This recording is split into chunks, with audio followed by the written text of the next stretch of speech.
A new generation of surveillance drones could soon be watching us all from overhead.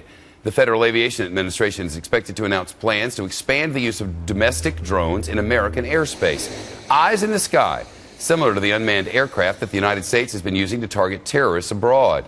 Here at home, the surveillance systems can be used to track terrorists or drug dealers, or to find missing children, or locate wandering Alzheimer's patients. Lots of different good uses, but the critics warn the use of drones presents a major threat to all of our personal privacy.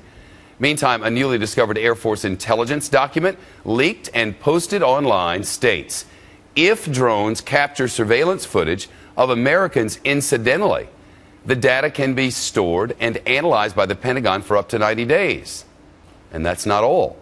The Fox Report's chief correspondent Jonathan Hunt is with us. When are these drones likely to be flying, and how many of them might there be above our heads? Well, there's a growing number already, Shep, but according to the experts, and indeed the FAA itself, there could be as many as 30,000 of these kind of drones, 30,000 flying overhead within the next decade. Now, obviously, law enforcement agencies love these drones, and they say they'll be able to save lives in things like hostage situations or search and rescue operations. But obviously, the privacy concerns are huge, because they will in effect bring every single backyard in America into the authorities' view. You've always had an expectation of privacy in your own backyard. You will no longer have it with these there, and there is essentially no real legislation currently written to curtail where they can go, to limit what they can see. That's the obvious concern. The language on this document, Jonathan,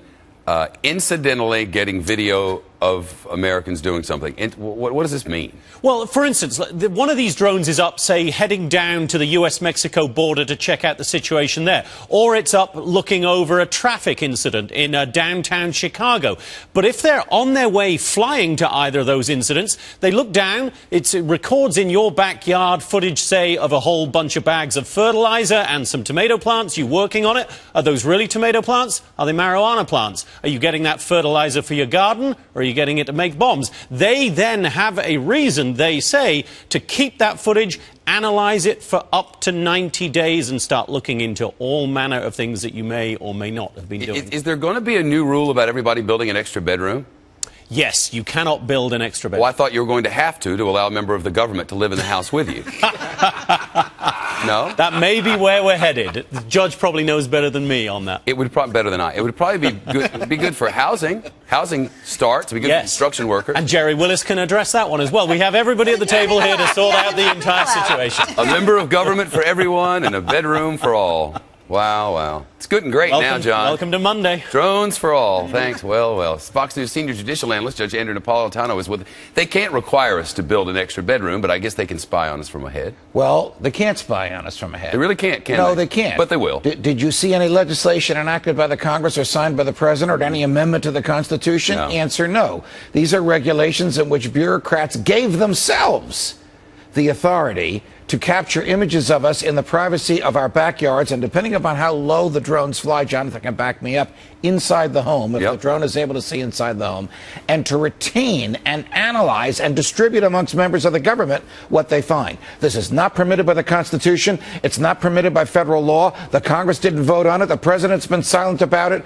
Bureaucrats did it on their own. And this has been the case forever, and I know from working local television 15, 20, longer than that ago, if you, as a citizen, have a reasonable expectation of privacy, for instance, your girlfriend is laying out by the pool in the backyard and you have a 12-foot fence around your backyard.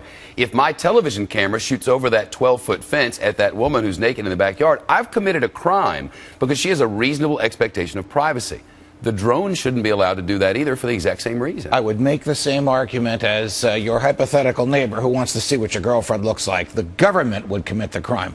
Shep, this is very serious. It's one thing for the government to do it. It's another thing for the Defense Department to do it. The Defense Department cannot engage in any activity in the United States of America without an executive order from the President that must be published. So if the President has authorized the Defense Department, Jonathan spoke about the Air Force, to fly drones over anybody's backyard and we don't know about it, then the President and the Air Force have violated numerous federal criminal statutes. But nobody seems to much care. Nobody seems to very much care. Why isn't the Congress up in arms? Same Congress that let the president bomb Libya is going to let his Air Force spy in our backyards, and like potted plants, they'll look the other way. And there'll never be any sort of retribution for this. There'll never be anything. That's just suddenly there'll be tens of thousands of drones up in the air watching what we do. Now, if you're not doing anything, you might say, I'm not doing anything, I don't care. Well, should we just throw out the whole Constitution? Should we just run by a new set of rules? What should we do? The Third Amendment, the Fourth Amendment, the Fifth Amendment, the Ninth Amendment were written to guarantee us the right to be left alone, meaning governments stay out of our face. We are living perfectly normal, lawful lives. We don't want you in our faces as we do it. Suddenly the government, silently from 30,000 feet above, is violating those amendments. It is quite a thing.